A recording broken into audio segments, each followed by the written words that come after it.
સુરત શહેર ઝોન 4 દ્વારા સરકારી શાળાના વિદ્યાર્થીઓને સંગીત સાહિત્ય પૂરું પાડવામાં આવ્યું છે। નગર પ્રાથમિક શાળામાં ગુડ ટચ બેડ ટચ કાર્યક્રમ યોજાયો હતો। આ કાર્યક્રમમાં બાળકોએ સંગીત વગાડીને મુખ્ય મહેમાનનું સ્વાગત કર્યું હતું, પરંતુ અપૂરતા સંગીત સાધનો ન હોવાથી ઝોન 4 દ્વારા બાળકને પૂરતા સાધન આપવામાં આવતા વિદ્યાર્થીઓ સહિત શિક્ષકમાં ખુશી જોવા મળી।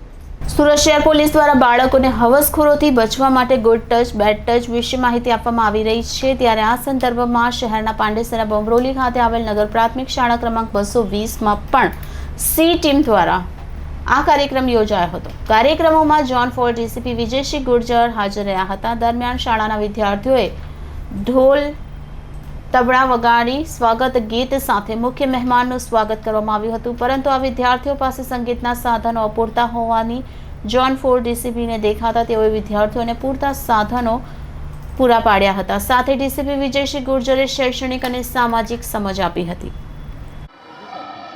થોડા સમય પહેલાં સુરત પાંડેસરા ખાતે આવેલ નગર પ્રાથમિક શિક્ષણ સમિતિ 220ની સ્કૂલમાં પાંડેસરા પોલીસ સ્ટેશન દ્વારા એક સી ટીમનો કાર્યક્રમનો ગુડ ટચ બેડ ટચનો કાર્યક્રમ કરવામાં આવેલ, જેમાં મહેરબાન નાયબ police commissioner Shri zone 4 Shri Vijaysinh Gurjar સાહેબ નાઓ પધારેલ હતા।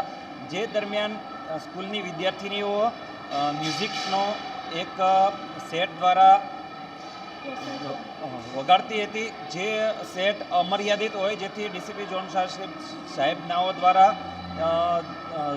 નજરમાં આવ્યું કે આ અપૂરતો સેટ છે, જેથી એક મ્યુઝિક ટીચરનો એપ્રોચ કરીને આખા બેન્ડમાં શું અને કેટલા ઇન્સ્ટ્રુમેન્ટ હોવા જોઈએ જેનું એક લિસ્ટ મેળવી અને સાહેબ શ્રી નાઓ દ્વારા આજરોજ સ્કૂલને આખો એક મ્યુઝિકલ ઇન્સ્ટ્રુમેન્ટનો સેટ